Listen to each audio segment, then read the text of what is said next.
توجہ فرمائیے، حضرت خالد بن ولید کا نام سنا ہے؟ یہ سیف اللہ ہے، اللہ کی تلوار۔ حضرت خالد بن ولید نے اپنی بیوی کو طلاق دے دی اور بڑا عرصہ وقت اچھا گزرا، طلاق ہو گئی، بیوی چلی گئی، ایک باغ بھی دیا تحفے میں۔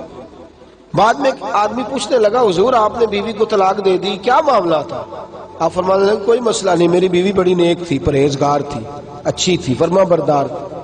انداز دیکھیے گا، کہنے لگا جناب عجیب بات ہے، طلاق بھی دے دی اور اچھی بھی بڑی تھی، کس بات پہ طلاق دی؟ آپ فرمانے لگے وہ میرے ساتھ 27 سال رہی ہے۔ کتنے سال؟ اور میں انتظار کرتا رہا ہوں۔ میرے نبی پاک صلی اللہ علیہ وسلم نے فرمایا جس کو اللہ تکلیف نہیں دیتا اس سے اللہ ناراض ہوتا ہے۔ میں نے 27 سال انتظار کیا، اس کے تو کبھی سر میں درد نہیں ہوا تھا۔ تو آپ فرماتے ہیں میں نے اسے ایک باغ دے کے بھیج دیا اس کے میکے۔ میں نے کہا تیرے اوپر چونکہ آزمائش نہیں آتی تو کہیں ایسا نہ ہو اللہ تجھ سے ناراض ہے تو مجھ سے بھی ہو جائے۔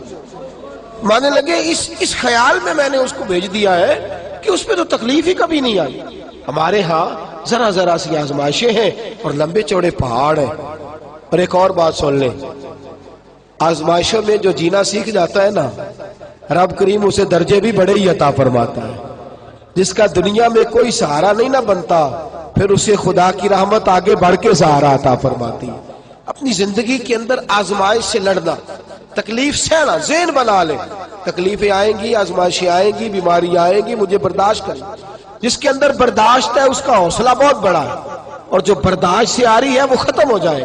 میرے رسول کریم صلی اللہ علیہ وسلم کی صحابیہ حضرت اسماء بنت ابی بکر صدیق، جناب صدیق اکبر رضی اللہ تعالی عنہ کی صاحبزادی ہیں، حضرت عائشہ کی بڑی بہن ہے۔ یہ وہی ہیں جو غار ثور میں میرے نبی کو کھانا پہنچایا کرتی۔ 90 سال سے زیادہ عمر ہوگی حضرت اسماء کی، اور ان کے صاحبزادے عبداللہ بن زبیر رضی اللہ تعالیٰ عنہ۔ 90 سال سے زیادہ عمر ہوگی اور ان کے صاحبزادے لڑائی کر رہے ہیں حجاج بن یوسف کے ساتھ۔ آنکھوں سے انہیں نظر نہیں آتا حضرت اسماء کو، بوڑھی ہو گئی، صاحبزادہ جہاد کر رہا ہے۔ حضرت عبداللہ بن زبیر اپنی والدہ کے پاس آئے اور آ کے کہنے لگے اماں میرے کچھ ساتھی بھاگ گئے ہیں، کچھ کمزور ہو گئے، حجاج کے ساتھ میرا مقابلہ ہے۔ والدہ بڑا کم نظر آتا ہے، پریشان ہے، 90 سال سے زیادہ عمر ہے، اور ماں گلی میں جھگڑا ہو رہا ہو تو بیٹے سے کہتی ہے بیٹے تو اندر آ جا جلدی سے، تو نہ بیچ میں حصہ لے لے۔ والدہ سے آ کے پوچھتے ہیں اماں میں کیا کروں، حجاج کے خلاف لڑ رہا ہوں، بہت سارے ساتھی کچھ چلے گئے ہیں ڈر کے، کچھ جو ہے وہ کمزور پڑ گئے، کچھ نے وہ بزدل نہیں ہے، وہ کمزور نہیں، لیکن انہوں نے حکمت سمجھی ہے تھوڑی دیر کے لیے چلا جانا۔ ماں کہنے لگی بیٹے پہلے تو یہ بتا کہ تو حق پہ ہے کہ نہیں، دولت کے لیے تو نہیں لڑ رہا، اقتدار کے لیے تو نہیں لڑ رہا۔ کہنے لگی اماں قسم اللہ کی عزت کی میں حق پہ ہوں، میں فکر امام حسین کا وارث ہوں، میں ظالموں سے لڑ رہا ہوں۔ تو ماں کہنے لگی بیٹے جا، پھر والدہ کہنے لگی جا میرا بیٹا اور جا کے اس کے ساتھ لڑائی کر، اگر تو فتح یاب ہو گیا تو میں شکر ادا کروں گی، اور اگر تو شہید ہو گیا تو میں قیامت میں تیرے اوپر فخر کروں گی۔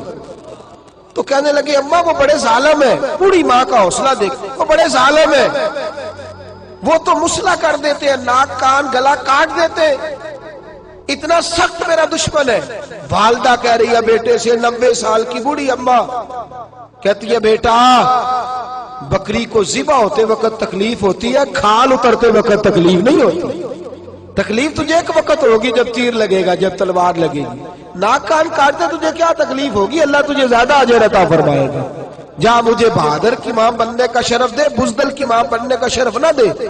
یہ دلیر ماں کا حوصلہ، یہ لفظ کیا کہ بیٹے کو بھیجا۔ حضرت عبداللہ بن زبیر لڑے، 14 دن تک آپ کی لاش لٹکی رہی، لیکن 14 دنوں تک آپ کے وجود سے خوشبو ہی آتی رہی۔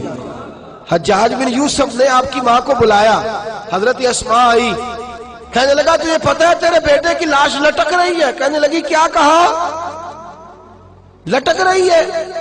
ہاں تیرے بیٹے کی لاش لٹک، کیا کہتے ہو؟ تیرے بیٹے کی لاش لٹک رہی ہے، پھر بتا لو، تیرے بیٹے کی لاش لٹک رہی ہے۔ تو آپ فرمانے لگی شکر ہے اللہ کا، میرے بیٹے کی لاش لٹک رہی ہے، کہیں جھکی ہوئی تو نہیں ہے نا، کسی ظالم کے آگے جھک تو نہیں نا گئی، کہیں اس نے گلا کٹایا ہے کہیں جھکایا تو نہیں نا, شکر ہے میں اللہ تعالیٰ کا.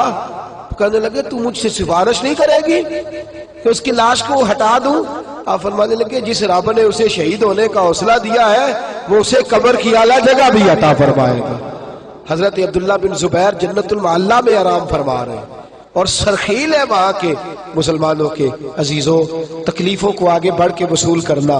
ذرا ذرا سی بات پہ لوگ چیختے چلاتے کفر بولتے ہیں, گھروں میں فوتگی ہو جائے تو کفر. حضرت جعفر طیار شہید ہوئے, حضرت علی کے سگے بھائی تو ان کے گھر کی عورتیں رونے لگی. حضور نے فرمایا جاؤ انہیں چپ کراؤ.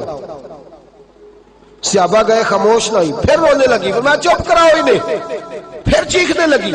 تیسری بار حضور نے فرمایا نہیں چپ کرتی تو ان کے منہ میں خاک ڈال دو. انہیں پتہ نہیں جو بین کرے, سر پھاڑے اور اپنے چہرے پر اپنے ہاتھ مارے وہ تو میری امت میں شامل ہی نہیں ہے, تو میری امت میں شامل ہی نہیں. میرے عزیزوں, شریعت اسلامیہ حوصلے کی بات کرتی ہے, صبر کی بات کرتی ہے.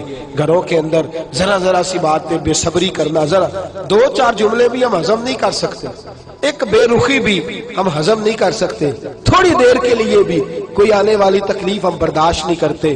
بے صبری ہے, ہماری کم حوصلہ ہے اور تحمل مزاجی سے دور چلے گئے ہیں, اس لیے ہمارے غم بھی روز بروز بڑھتے چلے جا رہے ہیں.